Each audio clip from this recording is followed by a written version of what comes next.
Hi friends, இன்றைக்கி நம்ம பார்க்க போகிறது மீன் குழம்பு. அதுக்கு தேவையான இன்க்ரீடியன்ட்ஸ் என்னென்னு பார்க்கலாம் வாங்க.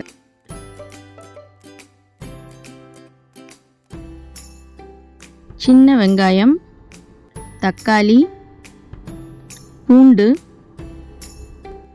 பூண்டை நல்லா நம்ம தட்டி எடுத்து வச்சுக்கலாம். இப்போவே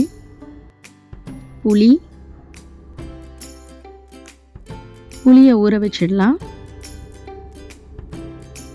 மாங்காய் வந்து உங்களுக்கு பிடிச்சிருந்தா போட்டுக்கோங்க. கருவேப்பிலை, பச்சை மிளகாய், எண்ணெய், வடகம், மஞ்சள் தூள், மிளகாய்த்தூள், கொத்தமல்லி தூள், வெந்தயம், உப்பு. எந்த வெரைட்டி மீன் வேணால் எடுத்துக்கலாம். சின்ன வெங்காயத்தோட கருவேப்பிலை போட்டு இப்படி அரைச்சி வச்சுக்கோங்க. ஒரு மண் பாத்திரத்தில் முதல்ல எண்ணெயை ஊற்றிக்கலாம். எண்ணெய் நல்லா சூடான பிறகு முதல்ல வெந்தயம் சேர்த்துக்கலாம். வெந்தயம் நல்லா கோல்டன் ப்ரௌன் ஆகணும். இப்போது இந்த டைமில் நம்ம வடகத்தை சேர்த்துக்கலாம். வடகம் இப்போ எல்லா கடைகள்லையுமே கிடைக்குது. அப்புறம் கொஞ்சம் கருவேப்பிலை, பச்சை மிளகா, இது எல்லாத்தையும் இந்த டைமில் ஆட் பண்ணலாம். இடித்து வச்சுருந்தோம் இல்லையா, அந்த பூண்டு எல்லாத்தையும் நல்லா மிக்ஸ் பண்ணிக்கலாம். சின்ன வெங்காயமும் கருவேப்பிலையும் போட்டு அரைச்சி வச்சுருந்தோம் இல்லையா, அதை இப்போ சேர்த்துடலாம். அது வந்து ரொம்ப பேஸ்ட்டு மாதிரி அரைக்கக்கூடாது, கசக்கும். ஒன்றும் பாதியமாக அரைச்சி வச்சுக்கோங்க. அதை சேர்த்துருங்க. இப்போ தக்காளி நல்லா வதங்கட்டும். இப்போ நம்ம உப்பு ஆட் பண்ணிக்கலாம். இப்போ நம்ம மாங்காவை ஆட் பண்ணிக்கலாம். மாங்காய் டேஸ்ட் பிடிச்சிருந்தா ஆட் பண்ணிக்கோங்க, இல்லைன்னா அதை விட்டுடுங்க.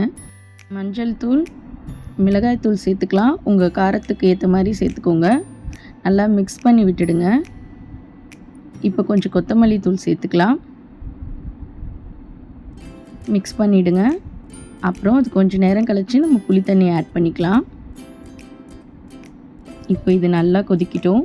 கொதிக்கிற ஸ்டேஜ் வர்ற வரைக்கும் நம்ம வெயிட் பண்ணணும். இப்போ நல்லா குழம்பு கொதிக்க ஆரம்பிச்சிடுச்சு. இப்போ நம்ம மீனை ஆட் பண்ணிக்கலாம்.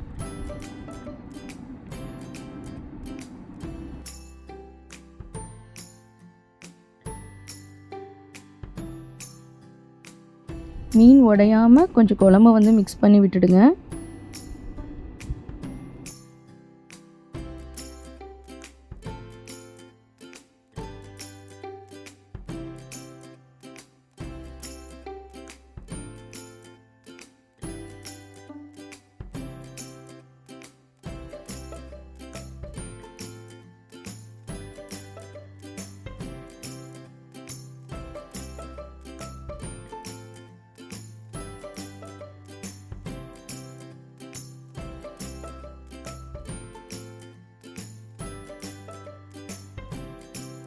இந்த மாதிரி எண்ணெய் தெரிகிற ஸ்டேஜில் ஒரு 2 ஸ்பூன் நல்லெண்ணெய் ஊற்றிக்கலாம். அவ்வளோதான், சூப்பரான மீன் குழம்பு ரெடி.